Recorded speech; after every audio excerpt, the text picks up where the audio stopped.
As a community journalist, you have to digest all of that information, and that ability to be multi-threaded, to consume information quickly and then articulate it clearly, that's applicable really to anything that you could want to do. Trying to get into the sort of shoes of the person that you are trying to communicate to. The foundational things of what make your culture you are universal, and then they're interpreted.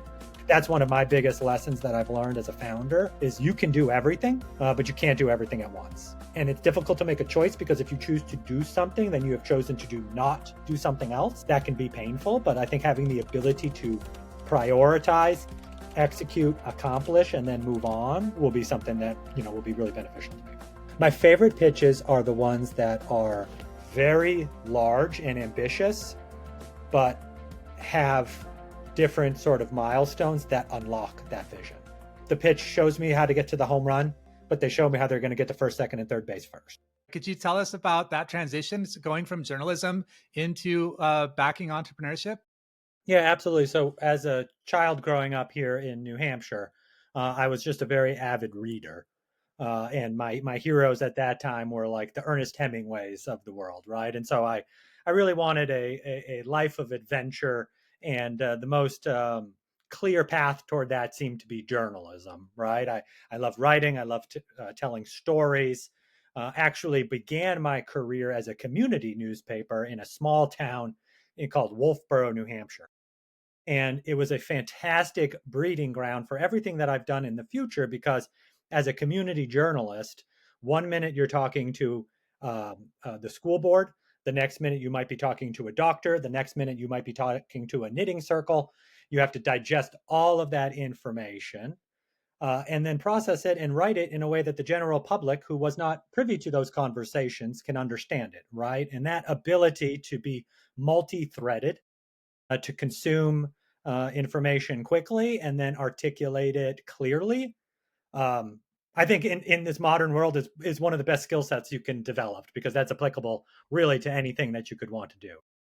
There's a lot of depth in that statement, I feel. And I don't think we have the time to get into all of it. But one kind of, I guess, humbling realization I've had somewhat recently is how many changes communication goes through from the first thought I have in my mind to what I want to communicate to you, and the access I have to my limited vocabulary at the time, influenced by other things I'm aware of and not aware of, to the way that it's interpreted by you, and then rinse and repeat in your head, coming back to me. How do you be intentional with communication?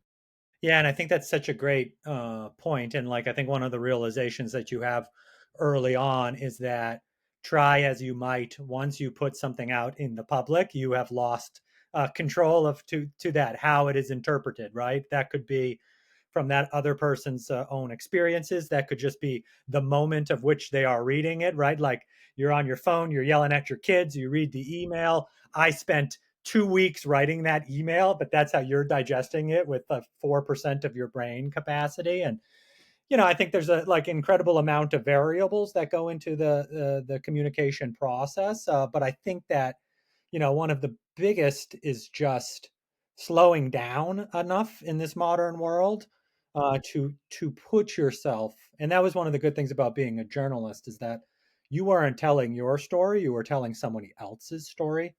And I think having that perspective of trying to get into the sort of shoes of the person that you are trying to communicate to is going to be super valuable. And that's obviously extremely valuable for companies, right? Because a lot of times, like I've worked with companies and they use their own vernacular and their buzzwords. And it's like, well, do the people that you're trying to sell to think like that? Like, are you thinking about what's their problems and what makes their life better? And if you can do that, there's limitations on everything, but at least you're definitely in the right direction.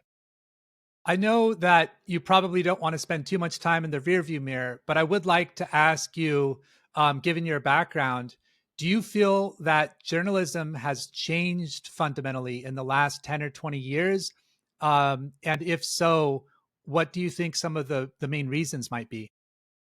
Yeah, I mean, I think there's a bunch of yes. I think fundamentally journalism uh, has, well, actually, let me not use the word fundamentally, because I think fundamentally all of these things that we're talking about have remained the same, right? Journalism, the whole point is to be an advocate for the truth and give a voice to the voiceless and all of those things. And the mediums of which that is delivered and absorbed have changed dramatically, but the truth, right? And that's the same thing from a business perspective, from a marketing perspective. Like all the tools we are changing rapidly, but the ability to tell a story and connect with humans at an empathetic level will always be universal. And it's interesting as well too in that, and I think about this from the startup world as well too, in the journalism world. Like historically, there was all about great gatekeepers, right? And organizations had a lot of the authority, whether that be the New York Times, whether that be um, um, Sequoia Capital. Like Mhm. the firm itself had a lot of authority, and I think one of the changes through social media and different platforms is that like the individual can build a following, and people go to, right, like for football news, I go to Adam Schefter. I think he's at ESPN. I'm not even sure. It's like him that I follow, not the organization, right? And that's the same way with a lot of different like investors and stuff like that. People are like, what are they saying? And I think that's a great opportunity for people, especially people on their way up. That if you are thoughtful and interesting and creative and have unique perspectives, you can create an audience and a following and have an impact. I think that's one of the biggest struggles for startup founders actually when they get started is the fact that there are more sources of truth than there ever have been, and that keeps getting bigger. And so deciphering, there's data here that says this about my market. There's data from over here that says the opposite about my market. This is an organization, that's an organization, that's a person I respect, that's a person I respect, all saying different things. So, what do I do about my marketing? Or what do I do about my offering? Or what do I do about whatever? What are some of the suggestions you'd give to founders that need to make decisions but are getting data from all over the place? Yeah, I would say first that more is lost in indecision than the wrong decision, right? And being paralyzed and imagining that there's this perfect world that will exist of which you will know everything is only going to slow you down. I think it is very important, and that's why we at York I and Kyle may have talked about this during his conversation with you guys. We really advocate the market in approach to company building as opposed to the product out, right? So many times, like startup founders had a problem, they solve it, and then they assume that everybody else has that same problem and wants that same solution. And the reality is like a startup is a living, breathing part of an ecosystem of competitors, of market changes, of dynamics, et cetera, right? And you need to understand where you fit in that ecosystem and where the green fields of opportunity are. So I think taking that moment, and maybe that'll be the underlining theme here, is that in this super rapid, fast pace, everybody's running 1,000 miles an hour, taking that moment to slow down and at least absorb some of that information, make as educated a decision as possible. I do believe that a startup is at its core an act of faith, right? Like realistically and statistically, you should not be doing this. So there is like an element of faith and just innate belief that you have in yourself that you're doing it. So just get the data that you can, make the best decision that you can at the moment, have conviction in it, go for it, and then continuously iterate and improve upon it. And like I think gradually that's going to get you in the right direction. Mm. It's actually quite surprising when you think about it, how many companies are able to last more than a few weeks when so many things change all the time and the environment shifts all the time. The globalization element of it, where it's not just what happens in our town that affects our business, it's what happens the other side of the world. It's actually quite surprising that anyone really manages to do well longer term. Coming back to the global side of things, my understanding is you have a global team of, I think, 200 plus people. A few questions on that. One, how do you balance the culture side of having a global team, but also the remote element of it? I would imagine most of them are not in office all the time. So, how do you balance that kind of culturally and keep the philosophy that you want? Yeah. So answering your question backwards, we have about 230 30 or so employees. A large majority of them are in our India office, and we do have a very strong in-office culture there. And the rest of us that are in the U.S. tend to be in the same office too. And so, obviously, I believe like the remote work is a fantastic thing, and I think like when people talk about remote work a lot, they're talking more about like outcome, not process. And the process is like, how do you work as a company, right? Like some companies work like hallway culture. And it's like, yeah, you can say you're remote, but like if every conversation that like moves the business forward is happening by the water cooler, then you're not really making that. And so I think being like very realistic on like what kind of company you are, and then allowing it to then manifest itself in how you do that. And I love the combination of like strategy, like the hybrid, right? Like, hey, let's do these strategic sessions. Let's get on the whiteboard. Let's build as a team together in person. And and maybe that's 1 day a week, 2 days a week, whatever. And then it's great. We have the plan. You want to go execute it. You go and do that. You know what I mean? At home, remotely, head down, all of those different. To the culture point, it's really interesting. Like, I'm a father of 3 children, and I have found so many similarities between like being a parent and being a founder, and how each of them helped me be better at the other. And, when I think of like my son who's 12, to our point about like the fundamental truths, like there are fundamental truths that I hold very core to my being and to my, what I would say, my culture, that I want to pass on to him, right? And then there are things that he is going to do with those and interpret them in his kind of like, he is a different person from a different generation, right? Like, and I have to be okay with like that interpretation of the core, if that makes sense. Mhm. Right? Like, he has a crazy haircut. Like, I wouldn't have a crazy haircut, but like, hey, he's like a great person that has a crazy haircut. No problem, right?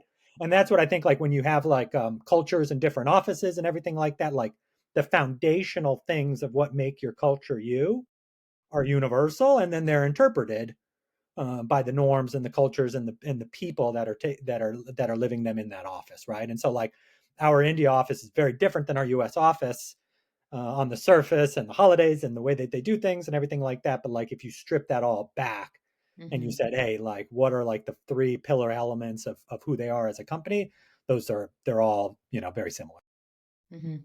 I think that it comes back to ultimately, I guess we're all human and we all function relatively similarly. That there's going to be different manifestations of that. I've worked with clients where they've had teams based all over the world, and I do sales training for them. And when I first started doing that, I thought, oh, maybe this is not going to work there. But it does. It does, because people are the same in a lot of cases. So I agree with that. It's when you strip back the surface, fundamentally, what they like as people is a key element of. And it's like when you strip back everything, right? Like we try to be very value driven on our services side of our business. And but like at the end of the day, what are the values that you're providing? It's you're either saving people time, you're reducing their risk, or you're making them more money, right? Like, and at the end of the day, to your point, Becky, like human beings, like they all want to just have meaning and feel like they're a part of something and accomplishing something. They want to have money so that they can support themselves and go on a vacation, and they want to be able to be home in the evening for their families and different things like that. And like those core fundamental things. And I think part of our problem as a society is that we love to dwell upon like our differences and not actually just realize like at our core that we share so many of those same fundamentals. And when you do that, then you have a really nice foundation of which you can build off of. And I think that really ends up being successful. How has been working with a large contingent of your company being in India changed your mind or your perspective on life or business? Well, and so to my earlier point of being a journalist, I spent 2 years in my early 20s living in China, and that was like such. It was really two things that was really interesting. Like one, from like a life perspective, it was fantastic to see how other people in the world live, and I think to our conversation we were just having, like it was such a reminder that like, hey, like there's all of these cultural differences and political differences and the way that things are covered in the news and everything like that. But at the end of the day, people are people, right?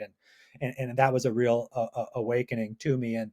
and that's been similar to our India office. Like, when you sit in your office in New Hampshire and you hire some different people, like, you can think of them as just like employees being hired.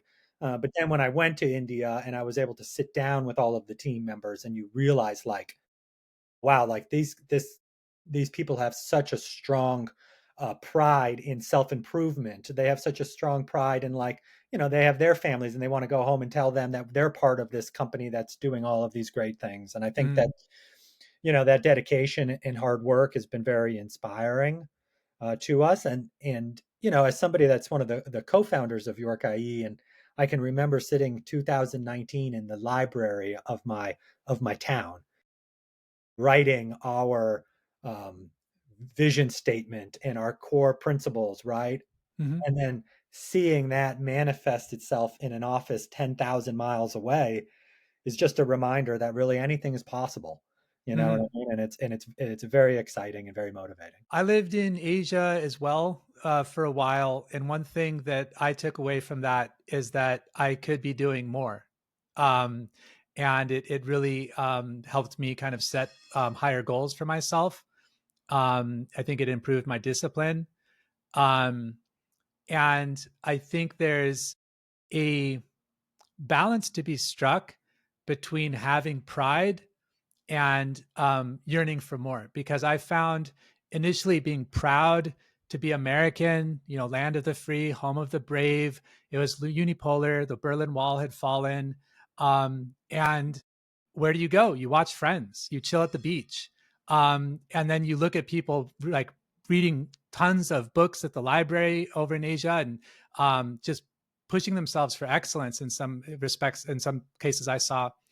And as a investor, and a perhaps mentor, and someone who wants to see people do better, and also as a father, I suppose, how do you personally throttle the balance there between um, instilling confidence and pride for a job well done versus pushing for more and try to, that's a 10 at the Olympics last year, but let's have it be an 11 for next Olympics.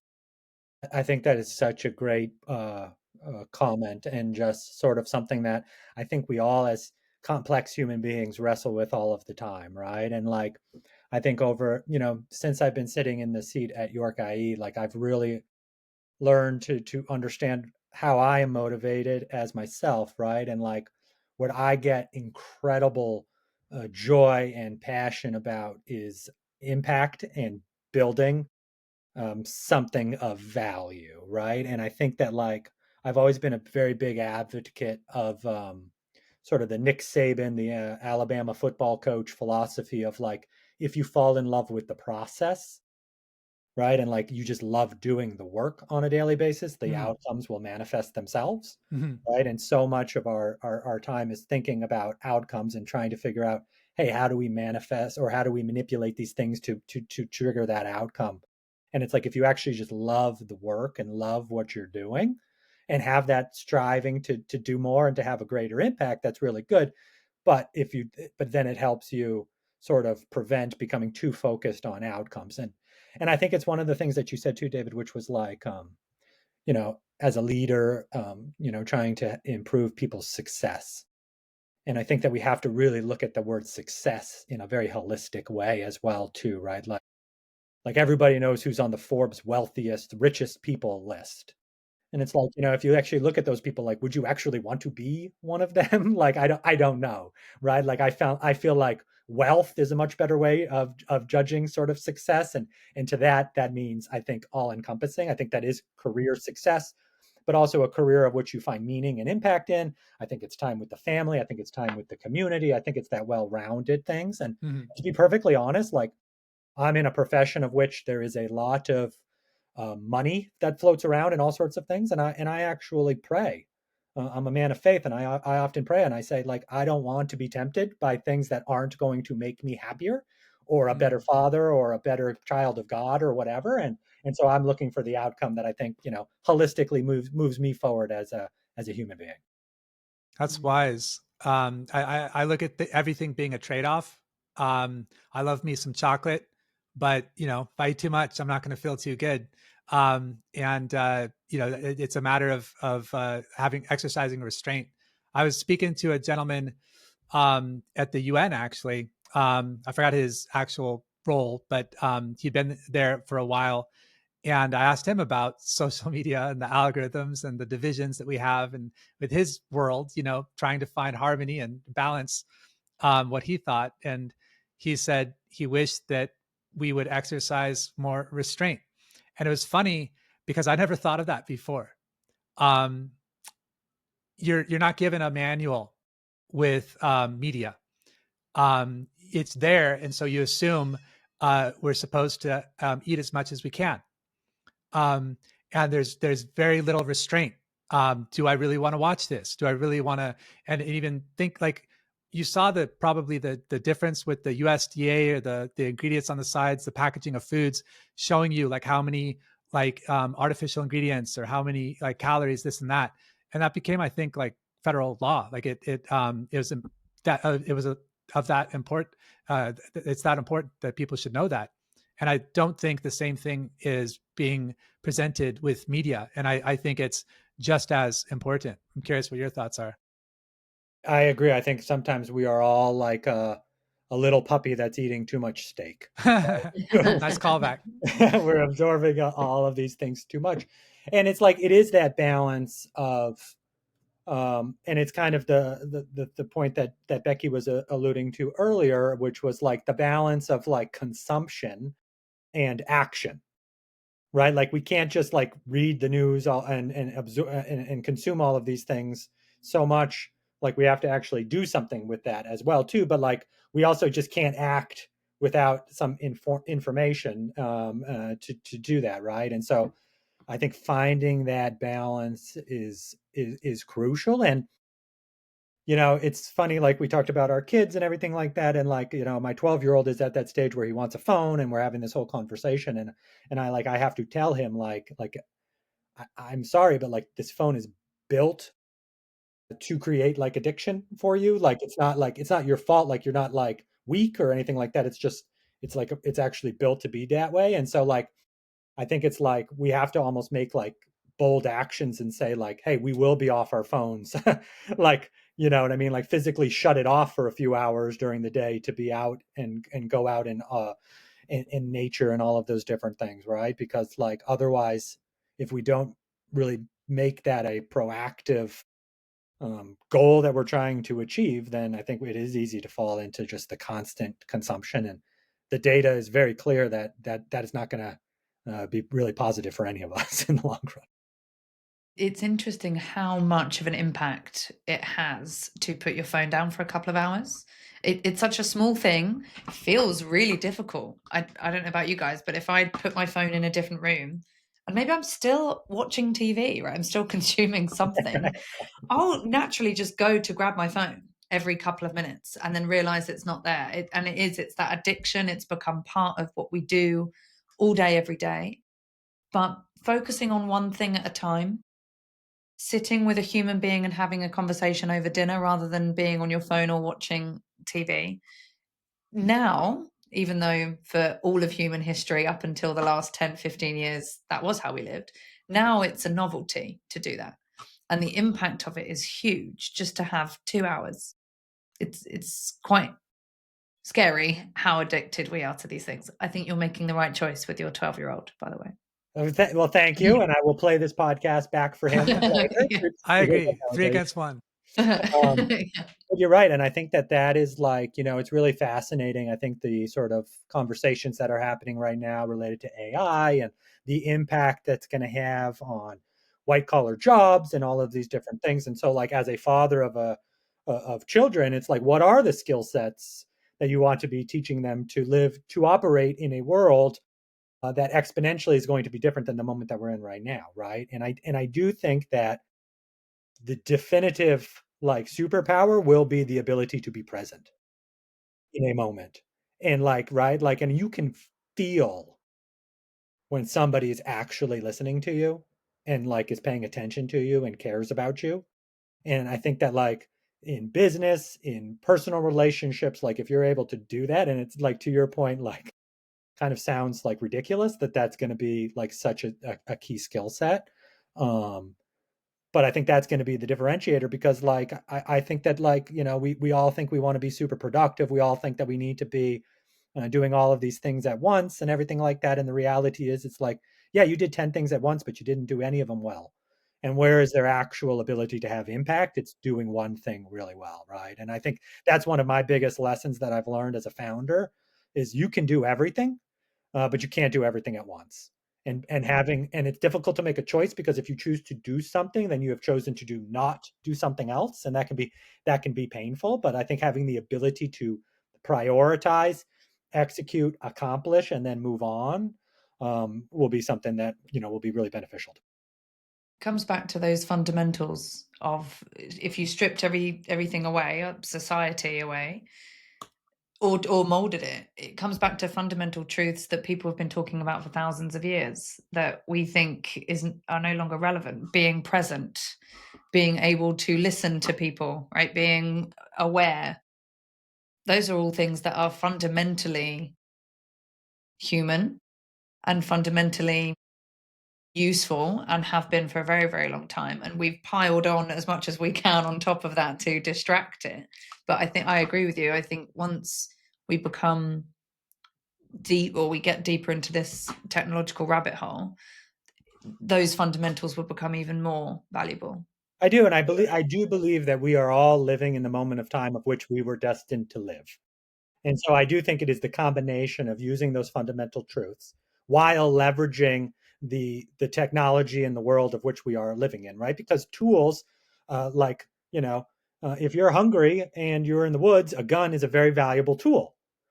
It's also a very horrible tool if used inappropriately, right? And so I think that's the same thing. I think those fundamental truths can help inform us in the way of which we leverage the tools. And then the Mhm. most successful people are going to be able to take advantage of those tools. I think things like the AI assistants and stuff like that can be exponentially beneficial and wonderful to us if used appropriately. And like we are the craftsmen using the tool, we are not a Mm. slave to the tool, right? And that's what that's why, like, for us as investors, particularly in the early stage, so much of what we are investing in is like market opportunity. Do we think market exists?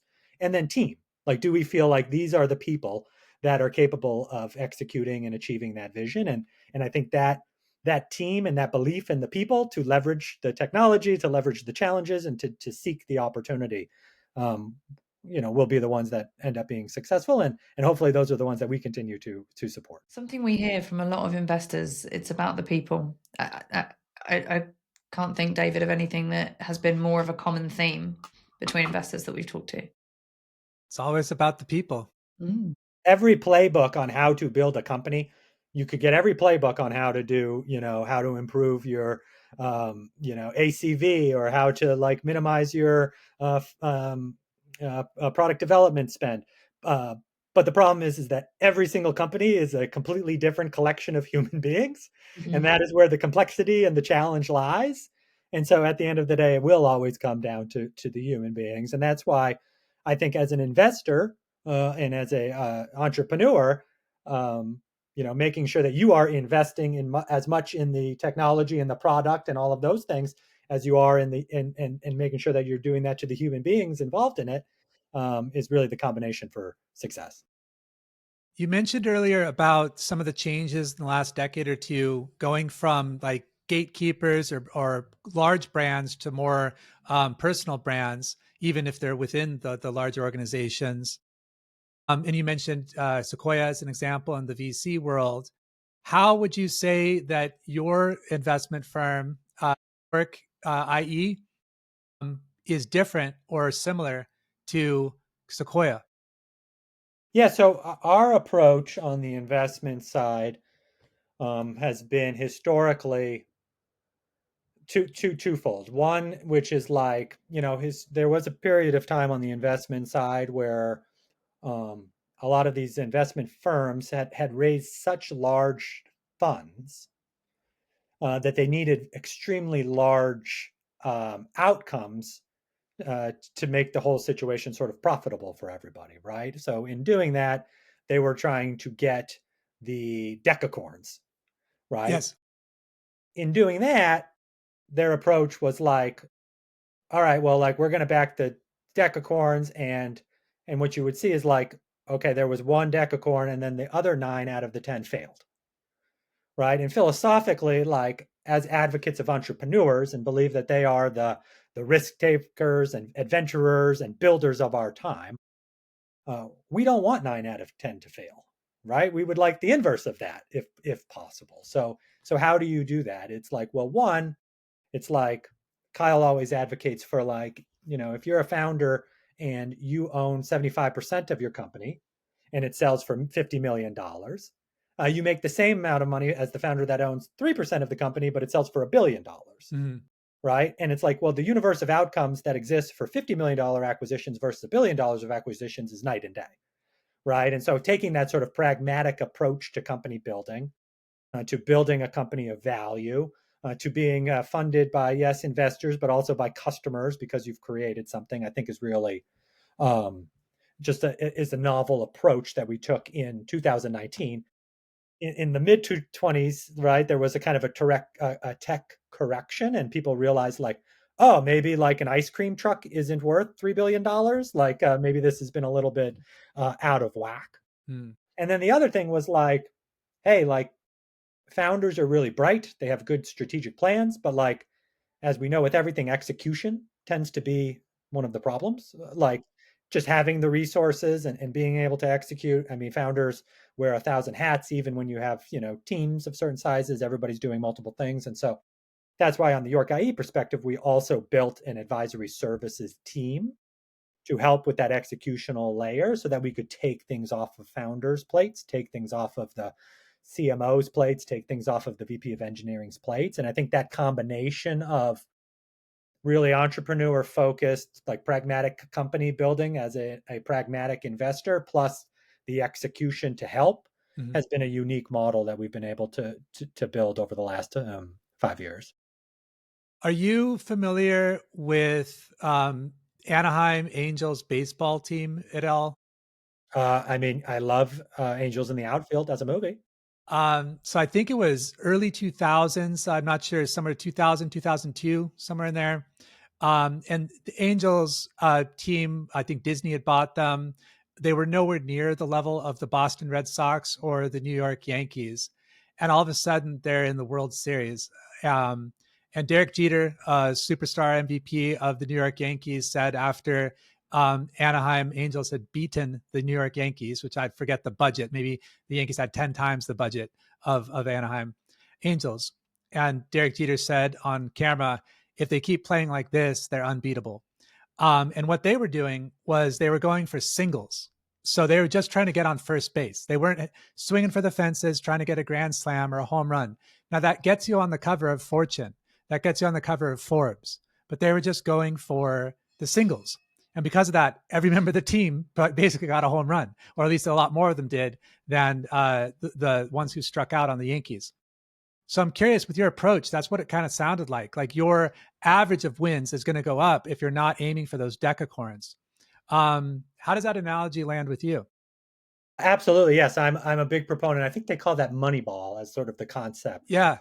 and a big proponent of that. And I think it's really interesting as well too, because like in the slowdown of the market, with like some IPOs being slower, and that like then trickles down to the next layer of investments, like this sort of concept of manufacturing liquidity, I think is going to be something that becomes more and more common in the future on the investment side. And it's as simple as like going back to our whole point about fundamental truths, right? Like if a if a founder, an entrepreneur builds a strong, healthy company, they will have options.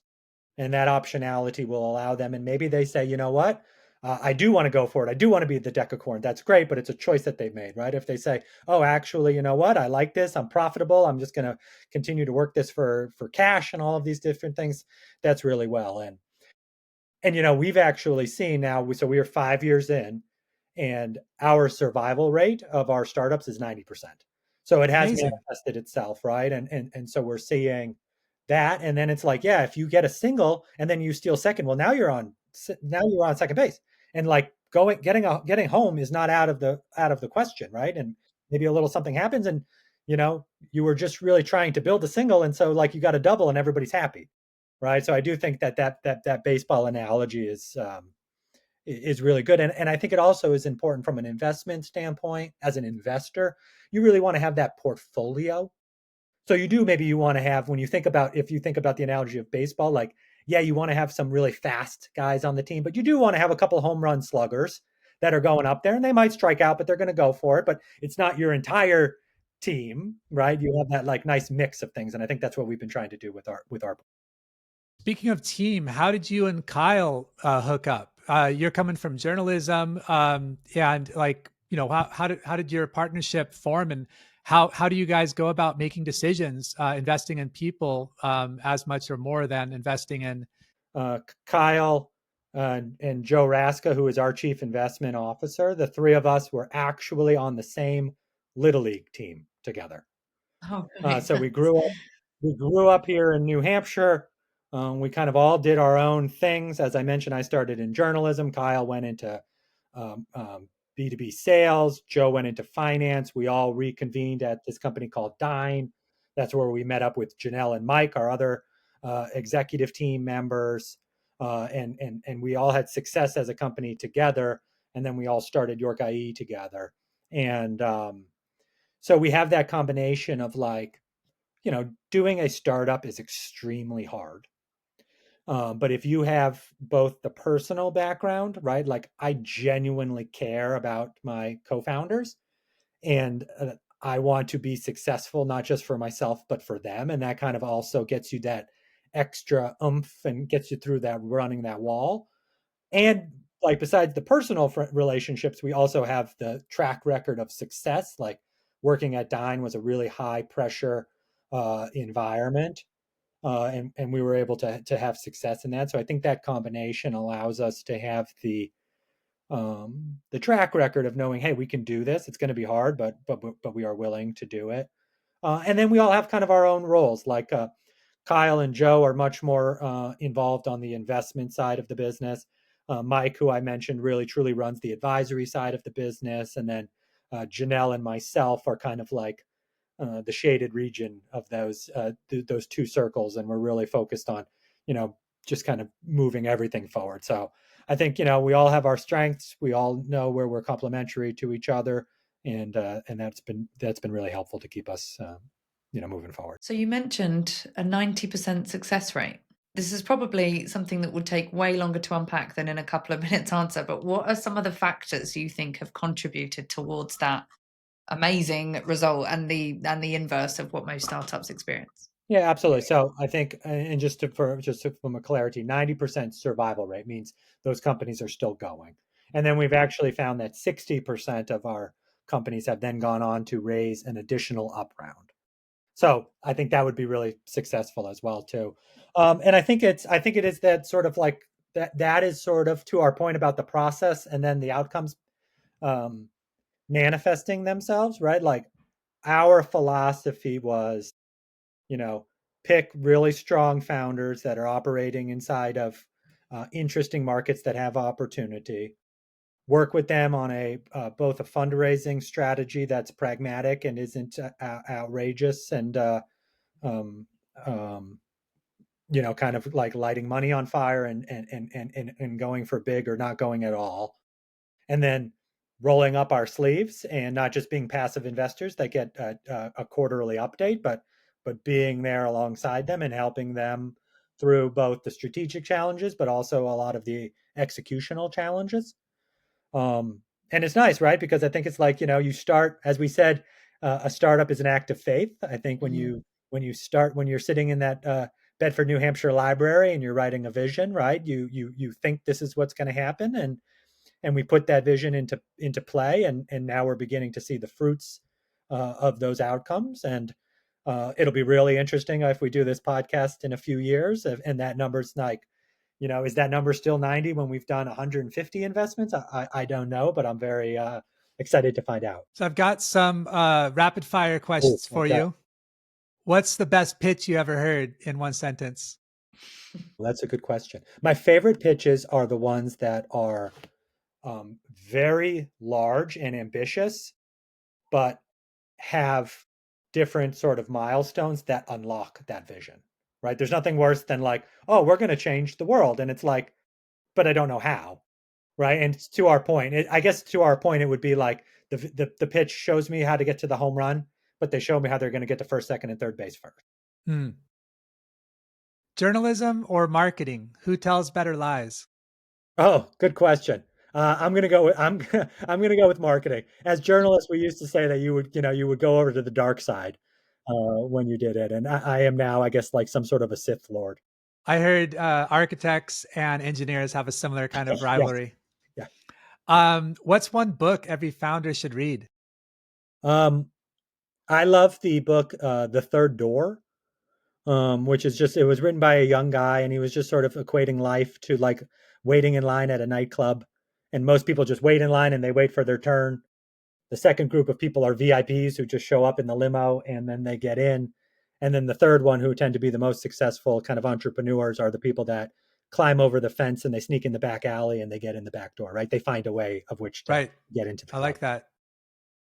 Well, we'll give the last word to you.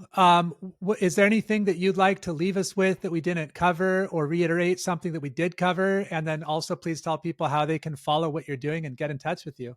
Yeah, absolutely. No, I would like to thank you for having the time and for doing this. I know this is an incredible labor of love on your parts, but it's extremely helpful. I truly believe that anybody that's listening this, who is an entrepreneur or an operator working at a startup, is really onto something exceptional and really trying to use the limited time that we have in life to do something really meaningful. And I think it's fantastic to have resources and to have help to do that. And that's what we're really trying to do at York IE. So you can follow us online at our website, york.ie. And then you could follow me on LinkedIn at Adam Coughlin. And I'd love to carry on this conversation with anybody. So thank you both so much.